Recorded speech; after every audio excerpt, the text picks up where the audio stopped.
నారా చంద్రబాబు నాయుడు అనే నేను శాసనం ద్వారా నిర్మితమైన భారత రాజ్యాంగం పట్ల నిజమైన విశ్వాసం, విధేయత చూపుతానని, భారతదేశ సార్వభౌమాధికారాన్ని, సమగ్రతను కాపాడుతానని ఆంధ్రప్రదేశ్ రాష్ట్ర ముఖ్యమంత్రిగా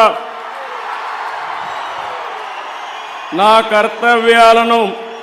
శ్రద్ధతో, అంతఃకరణ శుద్ధితో నిర్వహిస్తానని, భయం గాని, పక్షపాతం గాని, రాగద్వేషాలు గాని లేకుండా రాజ్యాంగాన్ని, శాసనాలను అనుసరించి ప్రజలందరికీ న్యాయం చేకూరుస్తానని దైవ సాక్షిగా ప్రమాణం చేస్తున్నాను. నేను నారా చంద్రబాబు నాయుడు అనే నేను ఆంధ్రప్రదేశ్ రాష్ట్ర ముఖ్యమంత్రిగా నా